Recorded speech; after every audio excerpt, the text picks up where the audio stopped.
在我们中国周边有着不少美国的伙伴国家，印度要算其中一个。美国人亲切地把印度看作是自己的战略伙伴，希望能和印度一起阻止对手，捍卫利益。但印度除了迎合美国的呼声外，其实他也非常有自己的想法，那就是和美国平起平坐。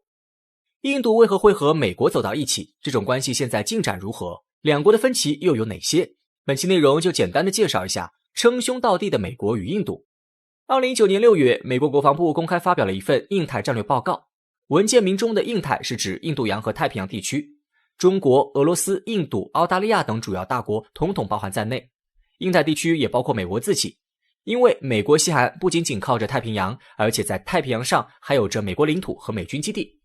美国之所以提出该战略，目的是要建立一个所谓的自由开放的印太地区，要应对中国、俄罗斯等国的挑战。为了实现这些目的，美国除了增加自身的海空军投入，再有就是增强与盟国以及伙伴国之间的合作关系，建立一个安全互利的联盟。在印太地区，美国所提的盟国是指澳大利亚、日本、韩国、菲律宾等国，而伙伴国就是指印度这些国家。美国人现在很看重印度，在美国国务院的网站上，我们能看到美国国务卿布林肯评价美印关系的一段话：美国和印度正在共同努力应对我们这个时代许多最重要的挑战，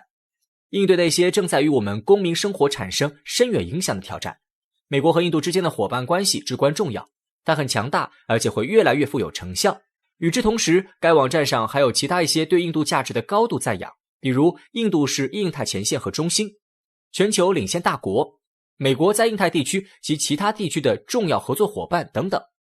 从这些表述里，我们不难看出美国对印度的看法确实非同一般，但这些看法形成的时间并不算太久，充其量也就只有近20年左右。在此之前，印度并不为美国所看好。美国与印度的关系可以分为2个大的阶段，第一个阶段是从印度独立到冷战结束，第二个阶段就是从冷战结束至今。前一阶段，美国与印度互相看不顺眼，后一阶段双方则越走越近，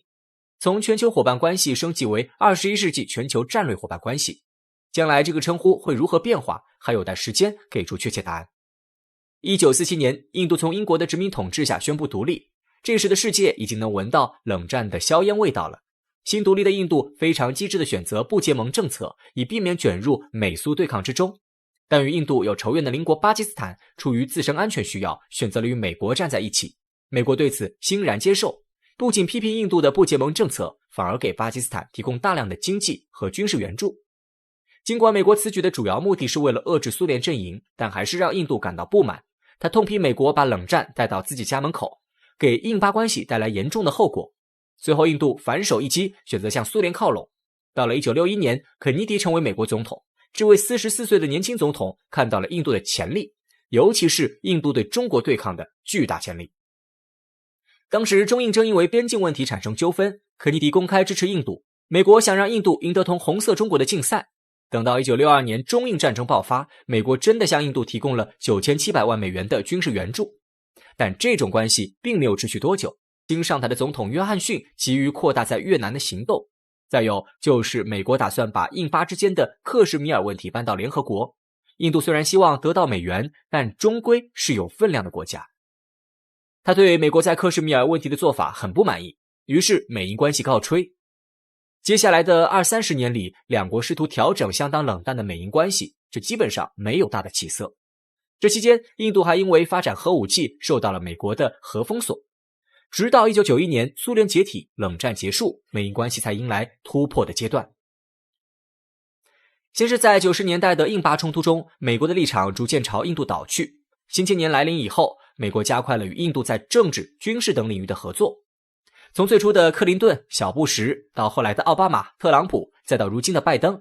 印度在美国人眼中的地位越来越重要。奥巴马当政时期，美国把印度看成是自己的主要防务伙伴，印度与美国的盟友享受许多同等待遇。特朗普上台后，印度又被美国定义为全球领导力量。等到特朗普的对手拜登成为美国总统后，虽然两人互看对方不爽，但特朗普提出来的印太战略并没有被拜登改变。在印度独立纪念日时，拜登给印度发来贺电，电文中盛赞印度与美国之间的伙伴关系比以往任何时候都更加重要，两国之间的友谊将继续繁荣和发展。美国所说的与印度之间的友谊虽然发展了20多年，但更多还是集中在军事政治上。其他的领域的合作都是中规中矩。美国与印度签订多项重要的军事协议，印度具备了在军事领域成为美国同盟级别的合作潜力。美国还同印度进行了高规格的军事贸易合作，让印度能与日本、韩国拥有等同的战略贸易一类授权。凭借此授权，印度可以获得美国先进的武器系统。截止2020年，美国已经批准的对应军售额度已经超过了200亿美元。印度还获准与美国共同开发和生产武器装备，这也是其他多数伙伴国所没有的地位。此外，就是美日印澳4国对话机制，这是印度与美国及其盟友的一个高级别交流渠道。原本还只是副外长、外长级别的对话，到如今它却已经升级为领导人峰会。这4个国家便时不时凑在一起商讨各种问题，举行联合军事演习。而他们所讨论问题的内容、举行联合军演的目的，包括美国对印度军售的假想目标，基本上都离不开我们中国。因为印度不仅是中国的邻国，并且还与之存在着相当大的领土主权纷争，可以起到牵制中国的作用。这也是美国越来越看重印度的主要原因。一个成为自己伙伴国的印度能给美国带来3个好处：一是可以帮助美国打击恐怖主义；2是稳定美国全球霸主的地位；3就是践行印太战略，牵制并防范中国的崛起。对印度来说，与美国站在一块也有类似的好处。印度自身同样受到恐怖主义的侵扰，与美国的合作能帮助减少这种危害。印度军队相对落后，与美国合作也能增强自己的军力，在和中国对抗时多少能多一些底气。与几十年前中印边境战争时不同，如今的中国各方面影响力均在不断攀升，印度对此坐立不安。偏偏美国也不约而同地把中国当成了潜在对手，所以两国一拍即合，凑到了一起。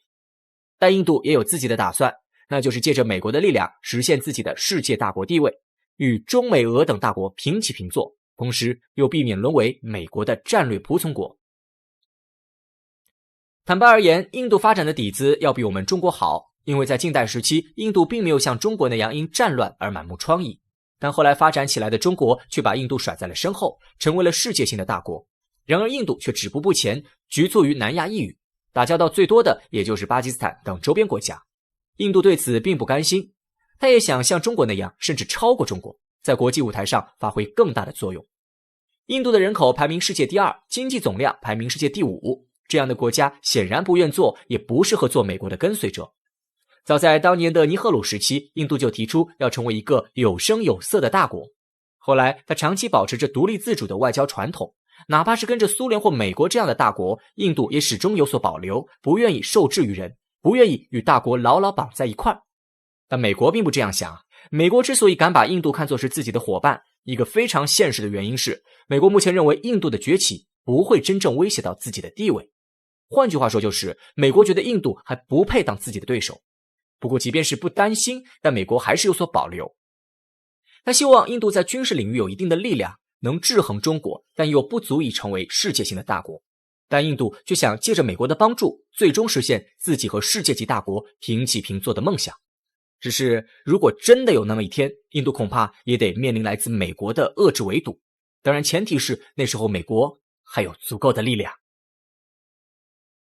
中国没有盟友，我们在世界各地有很多盟友。这是2021年5月份，美国新上任的国防部长劳埃德·奥斯汀在国防预算申请的听证会上所讲的话。为了让众议院拨款委员会同意自己增加国防预算的申请，奥斯汀部长再次将中国作为美国的假想敌来发言。奥斯汀认为，中国没有盟友，美国盟友遍布全球。只有加强与盟友之间的联系，美国才能在持续前进中面临中国的挑战，仍能保持优势。这番发言很快就在全球范围内引起了关注，也在我国国内引发了热议。大部分人都对奥斯汀的话嗤之以鼻，但还是有不少不明真相的群众将信将疑。那么现实情况是否真如奥斯汀所说的那样呢？事实的真相又是如何？面对这样的发言，我国外交部又会如何应对？其实早在奥斯汀发言的9个月前，我国外交部长王毅就曾在一次演讲会上讲过，中国不去学苏联和美国那一套，我们不称霸，坚持走对话而不对抗，结伴而不结盟的新道路，用和平与发展的理念构建更加广泛的全球伙伴关系，不断扩大我们的朋友圈。换句话说，我们新中国只需要能够与我们和平发展的朋友，而不需要所谓的盟友。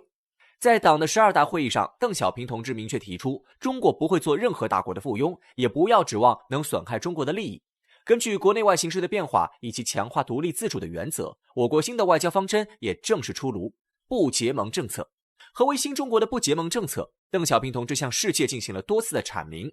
首先，中国与世界上任何国家都没有盟友关系，也不与哪个国家搞战略合作，更不会依附于任何大国。其次，对于任何国际问题，总是看是非曲直，不会因为立场做出政策和判断。中国只坚持自己的原则，不允许其他国家拿中国来玩政治游戏。同样，中国也不会利用别的国家。把小平同志的观点总结起来就是一句话：独立自主，和平发展。这是新中国这几十年来不断坚持的外交政策。说起不结盟这个概念，它是由印度总理尼赫鲁发表在演说中的。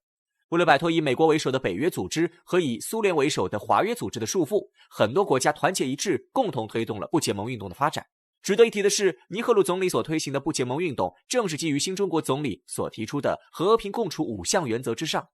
可以说，正是我国领导人先主张的和平共处理念，才促成了不结盟运动。中国于1992年成为不结盟运动的观察员国，发展到现在，不结盟运动的成员国已经达到了100多个，其中联合国2/3的会员国都已经加入，占据世界总人口的1半以上，成为当今世界格局不可忽视的一股力量。所以说，奥斯汀说中国没有盟友，这话也并不完全错误。但中国不是找不到盟友，而是不愿意找盟友，不受任何大国约束，独立自主，和平发展才是我国想要的。而美国的盟友遍布全球各地，这说法又是否正确呢？欧洲大部分发达国家以及加拿大、日本、韩国等遍布各大洲的经济强国，其实确实都算得上是美国的盟友。美国有位记者曾经在采访希腊前财务部长亚尼斯·瓦鲁法基斯的时候，故意针对中国，说中国在给非洲国家贷款建设港口，害怕这些国家会对中国产生依赖。却没想到瓦鲁法基斯财长用一句话便将这名美国记者的质疑噎回去了。他表示中国和美国不一样，比美国人性化得多，他从来都不干涉他国内政。简简单单的几句话已经道出了美国盟友多的原因。美国就是靠实行霸权主义来干涉他国内政来获得盟友的。冷战结束后，美国成为了世界上的强国，迅速扩张军事势力范围，企图称霸世界的野心已经昭然若揭。1999年，美国国防部预算开支高达2762亿，是中英德日俄这几个国家的预算总和的 1.6 倍。美国不顾全世界的反对，研发和试验弹道导弹防御系统，意图打破世界平衡，将自己扮演成世界警察，用武力维持和平。面对如此强悍的美国，许多国家都心生畏惧，纷纷倒向了美国的阵营。像波兰、捷克斯洛伐克、匈牙利等国也加入了北约组织，成为他的盟友。而一些不服美国管教的国家则遭到了美国的敲打。90年代，美国对外用兵居然高达42次，比世界其他各国总和还要多。他曾一意孤行实行了沙漠之狐计划，对伊拉克进行多次军事打击。美国为了掠夺中东地区的丰富的石油资源，同时也加强了其在中亚和中东的军事力量，进一步推动了美国在世界上的军事战略布局。凭借强大的军事实力，美国堂而皇之地入侵他国领土，干涉他国内政，让更多国家加入他的军事同盟，实现其世界的霸主野心。这与我国的外交政策是完全背道而驰的。那么，美国靠霸权建立起来的盟友关系是牢不可破的吗？答案自然是否定的，连他的另一个盟友法国也看不下去了。美国从阿富汗撤军时，法国在《费加罗报》发文讽刺道：美国放弃一个盟友却试图辩解，这样只会让自己出丑，越显得耻辱。声明发出不久，法国便尝到了被盟友背刺的滋味。澳大利亚原本与法国签订了数百亿美元建造核动力潜艇的大单子，突然撕毁了合约。在美国的幕后操作下，澳大利亚重新选择和美英共同建造核动力潜艇。另一个盟友德国同样遭过美国暗算，德国曾经和俄罗斯共同开展了一项北溪2的天然气项目，通过将北溪1和北溪2两个管道连接在一起，俄罗斯可以直通给德国运输足够欧盟1/4国家使用的天然气。这本来是各国互利的大好事，但美国为了将自己的天然气推销到欧洲市场，一直强加干预，阻挠德国参与此项目，甚至不惜制裁相关企业。要说被美国背刺更惨的盟友，可能要数日本了。80年代初期，美国试图通过美元贬值来提高商品出口的对外竞争力。美日英德法5国在纽约签下了广场协议。广场协议签订后，5国开始操控外汇市场，引导投资者掀起抛售美元的狂潮，让美元持续大幅度贬值。美国的经济随之逐渐好转。可被人卖了还帮着数钱的日本就惨了。日本国内的房地产等泡沫经济承受不住急剧的扩张而破灭，造成了日本经济停滞了长达10几年。欧洲各国逐渐感觉到美国不可信、不可靠。西班牙更是直接在媒体上声明，美国与欧洲渐行渐远，欧洲的忧虑也不再关美国的事，也不能再信任美国。希腊前财长亚尼斯·瓦鲁法基斯在回答美国记者的提问后，就继续讲述了自己对中国真实的看法。他认为，中国虽然也在试图借这种援助的方式扩大自己的世界影响力，但却从不干涉他国内政，没有任何军事野心。中国会主动去帮助非洲国家做基础建设、修建铁路、完备通讯系统等，却从没想过学习西方列强去殖民这些地方，也不要求回报，这是欧洲及西方国家都无法理解的。这些都是瓦鲁法斯基在埃塞俄比亚的亲身经历得出的。实际上，得到中国无偿帮助的不仅仅只有非洲国家，连美国的盟友们都拿过中国的好处。2020年3月18日，在捷克斯洛伐克新冠疫情严重的时期，通过一架军用飞机将15万份新冠病毒快速检测试剂送到了捷克。2天后，中国的2批紧急医疗物资又送到了捷克首都布拉格。当天，捷克的总理和副总理亲自到机场迎接。为此，捷克总统泽曼当着全世界人民的面，通过电视机向中国致谢。我想感谢中华人民共和国，因为中国向捷克提供了医疗物资援助。帮助我们的是中国。在援助捷克的几天前，中国已经送了一批救援物资给了塞尔维亚。塞尔维亚疫情爆发，此时更是欲哭无泪，叫天天不应，叫地地不灵。所谓的盟友们都已经是自顾不暇，哪还有人愿意帮助自己？塞尔维亚总统更是心痛地说，欧洲团结不存在，连自己的邻居们都不愿帮助自己，更不要说大洋彼岸的美国了。无可奈何之下，塞尔维亚才只得主动向中国寻求帮助。总统武契奇发文称，能够帮助塞尔维亚的是中国。在得到我国的紧急救助后，他终于明白了谁才是塞尔维亚的朋友。紧接着，中国运输医疗救援物资的飞机陆陆续续抵达到了欧洲各国。中国用实际行动告诉了世界人民，即便不结盟，我们依然是可以相互帮助的朋友。面对中国的无私帮助，美国的盟友们，诸如意大利、法国、委内瑞拉等国家都纷纷对中国表达了由衷的感谢。连欧盟委员会主席冯德莱恩都亲自用英文、法文、德文3种语言录制视频来感谢中国。奥斯汀理直气壮地嘲笑中国没有盟友，相比之下，美国自称盟友遍布世界，岂不是显得很滑稽？这么多年来，虽然在意识形态上的分歧使中国与西方国家一直矛盾不断，给很多人造成了中国没有朋友的假象。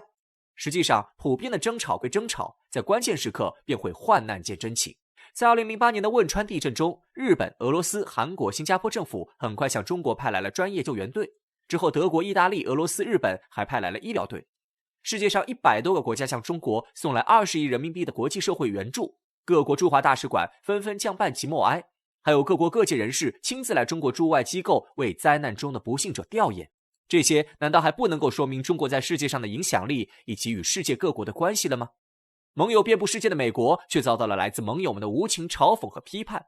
没有盟友的中国却被美国的盟友们发出由衷的感谢，被认为是朋友。